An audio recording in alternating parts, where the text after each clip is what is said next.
پہلا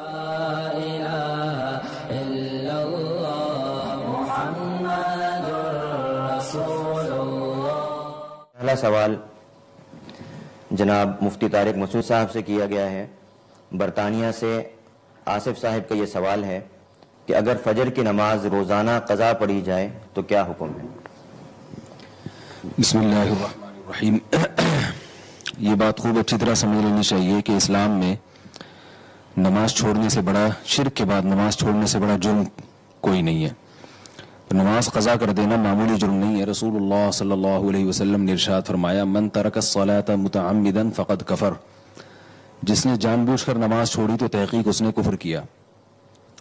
اور نماز کے علاوہ، نماز ترک کرنے کے علاوہ کوئی جرم ایسا نہیں ہے جس کو اہل سنت والجماعت کے ائمہ میں سے کسی امام نے کفر سمجھاؤ۔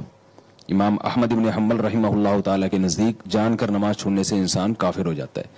کوئی بھی جرم ایسا نہیں ہے جو کرنے سے آپ کافر ہو جاتے ہو، لیکن نماز ایک ایسا جرم ہے نماز چھوڑنا کہ امام احمد بن حنبل رحمہ اللہ کے نزدیک کافر ہو جاتا ہے انسان، اگرچہ جمہور کا یہ مذہب نہیں ہے۔ جمہور کا مذہب یہ ہے کہ کفر کے قریب پہنچ جاتا ہے۔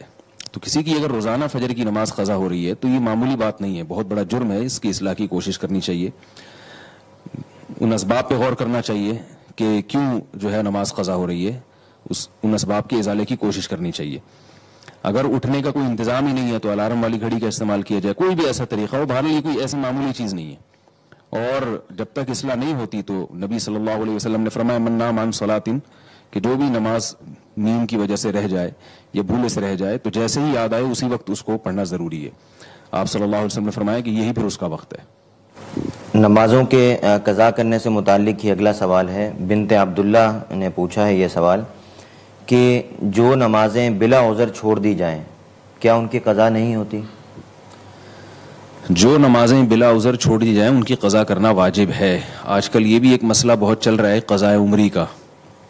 بعض لوگ یہ کہنے لگے ہیں کہ اگر آپ کے ذمے بہت ساری نمازیں رہ جائیں تو پھر ان کی قضا نہیں ہے۔ یہ بات بالکل غلط ہے، اور کمال کی بات یہ ہے کہ جو لوگ یہ دعویٰ کر رہے ہیں وہ دلیل مانگتے ہیں ہم سے، یعنی علماء سے دلیل مانگتے ہیں کہ قضاء عمری کے ثبوت پر کوئی حدیث بتاؤ۔ تو یہ بات خوب سمجھ لینی چاہیے کہ رسول اللہ صلی اللہ علیہ وسلم نے ارشاد فرمایا البینۃ علی المدعی والیمین علی من انکر، جو شخص دعویٰ کرتا ہے دلیل اس کے ذمے ہے۔ تو ویسے بھی کامن سینس کی بات ہے کہ جو دعویٰ کرتا ہے دلیل اس کے ذمے ہے۔ ہمارے پاس قرآن و سنت میں جو مثالیں ملتی ہیں رمضان کے روزے کے بارے میں یا فرض نماز کے بارے میں، تو سیرت نبوی سے بھی اور قرآن سے بھی ہمیں یہ پتہ چلتا ہے کہ قرآن نے بھی کہا کہ اگر رمضان کے روزے چھوٹ جائیں فعدۃ من ایام اخر، تو بعد میں اس کی قضا کرو۔ مسافر کے بارے میں بھی اللہ نے فرمایا، اور حدیث میں آپ صلی اللہ علیہ وسلم کے بارے میں کہ غزوہ خندق میں آپ صلی اللہ علیہ وسلم سے نمازیں چھوٹی تھیں، اس لیے کہ اس وقت آپ صلی اللہ علیہ وسلم کو حالت جنگ میں نماز کیسے پڑھنی ہے یہ معلوم نہیں تھا۔ تو آپ صلی اللہ علیہ وسلم پر تیروں کی بارش تھی تو آپ نماز نہیں پڑھ سکے، تو 4 نمازیں قضا ہوئیں۔ تو صرف توبہ کو کافی نہیں سمجھا گیا بلکہ آپ صلی اللہ علیہ وسلم نے وہ نمازیں 4 پڑھی ہیں۔ اب اگر کوئی کہتا ہے 4 نمازیں تو صرف توبہ سے معاف نہیں ہوں گی، وہ قضا کرنی پڑیں گی، لیکن 4000 نمازیں اگر ہوں تو ان کی قضا نہیں ہے، وہ توبہ سے ہی معاف ہو جائیں گی، تو اس کے ذمہ ہے کہ وہ دلیل پیش کرے کہ کون سی حدیث میں ہے۔ بعض لوگ یہ دلیل دیتے ہیں کہ نمازیں جب زیادہ ہو جائیں تو ان کو پڑھنے میں حرج ہے اور تنگی ہے، لہذا کسی کو اتنا مکلف بنانا کہ وہ 10 سال یا 15 سال کی نمازیں پڑھے، تو یہ تو اسلام اتنا مشکل مذہب نہیں ہے۔ اس کا جواب یہ ہے کہ اگر اس کو علماء یہ فتویٰ دیتے ہیں نا کہ 10 سال کی نمازیں ایک دن میں کمپلیٹ کرنا ضروری ہیں تو یقیناً تنگی تھی۔ اگر 10 سال کی نمازیں 10 سال میں کمپلیٹ کرنا ضروری ہیں تو پھر یہ تنگی نہیں ہے۔ تو علماء یہ نہیں کہتے کہ 10 سال کی نمازیں ایک دن میں پڑھیں، آپ روزانہ ایک دن کی قضاء عمری پڑھ لیں۔ بہرحال اس پر صدیوں سے امت کا اجماع رہا ہے کہ نمازیں اگر آپ نے چھوڑ دی ہیں تو جب تک آپ قضا نہیں کرتے توبہ کرنا بھی ضروری اور ان کو لوٹانا بھی ضروری، یہ پوری امت کا اس پر اجماع رہا ہے۔ تو اس کے خلاف اگر کوئی اس زمانے میں فتویٰ دیتا ہے تو وہ فتویٰ قابل اعتبار نہیں ہے، کیونکہ جب ایک مرتبہ جب کسی مسئلے پر اجماع ہو جاتا ہے تو پھر اس کی مخالفت نص قطعی کی مخالفت ہوتی ہے۔ تو اس لیے نمازیں جان کر چھوڑی ہوں یا بھولے سے چھوٹی ہوں یا نیند کی وجہ سے رہ گئی ہوں، توبہ بھی ضروری ہے اور ان کی قضا بھی ضروری ہے۔ بعض لوگ یہ بھی فرق کرتے ہیں کہ حدیث میں تو ہمیں کسی عذر سے نماز چھوڑی ہو تو اس کی قضا کا تذکرہ ملتا ہے، جان بوجھ کر نماز چھوڑی ہو اس کی قضا کا تو تذکرہ نہیں ملتا۔ تو یاد رکھیے کہ جب بھولے سے نماز جس میں انسان کا اپنا قصور نہیں ہے وہ توبہ سے معاف نہیں ہے بلکہ اس میں قضا ضروری ہے. تو جان بوجھ کر نماز اگر کسی نے چھوڑ دی تو وہ صرف توبہ سے کیسے معاف ہوگی؟ وہ تو بطریق اولا اس میں آپ پر لازم ہے کہ آپ اس کی قضا بھی پڑھیں اور اس کی تلافی بھی کریں.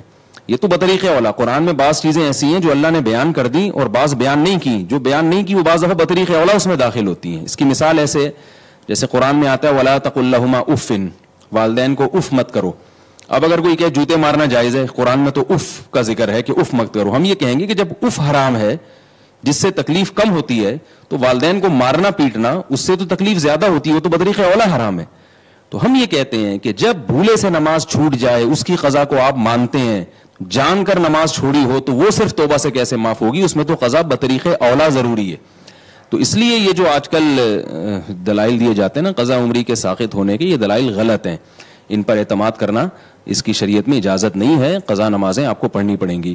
اور بعض لوگ جو کہتے ہیں نا توبہ سے سب معاف ہو جاتا ہے, یقیناً جرم معاف ہوتا ہے لیکن اس کی آپ کو تلافی کرنی پڑتی ہے. اس کی مثال ہے آپ نے کسی کے پیسے چرا لیے تو آپ توبہ بھی کریں گے اور اس کے پیسے بھی واپس کریں گے آپ, جب تک وہ معاف نہیں کرے گا آپ کو. اگر وہ کہہ دے کہ مجھے پیسوں کا مطالبہ نہیں ہے, میں نے ہدیہ کر دی ہے آپ کو, تو جب تک وہ جس کا حق ہے نا اس کا حق نہیں لوٹائیں گے تو معافی معتبر نہیں ہوگی. تو نمازیں اللہ کا حق ہیں, جب تک آپ اللہ کا حق اللہ کو نہیں دیں گے تو اس وقت تک حق ادا نہیں ہوگا. یا تو آپ کے پاس معافی کی کوئی دلیل ہو, تو دلیل آپ کے ذمہ ہے کہ نہیں اللہ نے اپنا حق معاف کر دیا, نماز والا آپ نے جان کر قضا کر دی تو اللہ نے معاف کر دیا. تو ایسی کوئی حدیث اگر آپ پیش کر سکتے ہیں, کوئی ایسی قرآن کی آیت کہ نماز بغیر پڑھے معاف ہو جاتی ہے, تو پھر ہم اس کو تسلیم کریں گے. تو اس لیے میں آخر میں اپنی بات کو لوٹاتا ہوں کہ جو لوگ یہ کہتے ہیں کہ قضاء عمری کے ثبوت پر کوئی قرآن کی آیت یا حدیث پیش کرو, تو یہ ان کا مطالبہ غلط ہے. مطالبہ یوں ہونا چاہیے کہ قضاء عمری واجب نہیں ہے, صرف توبہ سے معاف ہو جائیں گی نمازیں, اس پر قرآن کی کوئی آیت یا احادیث پیش کی جائیں. تو جب تک ایسی کوئی روایت نہیں ہے تو محض اپنی عقل سے ان نمازوں کو معاف کر دینا یہ شریعت پر زیادتی ہے. محمد معاذ صاحب کراچی سے پوچھتے ہیں جی نماز کے بارے میں کیسے پتہ چلے گا کہ قبول ہوئی ہے یا نہیں؟ نماز کے بارے میں یہ کیسے پتہ چلے گا؟ تو قیامت میں پتہ چلے گا کہ قبول ہوئی ہے کہ نہیں ہوئی ہے. اللہ نے قرآن مجید میں اللہ کا ارشاد ہے فاتقوا اللہ ما استطعتم, تم میں جتنی استطاعت ہے اتنا اللہ سے ڈرو.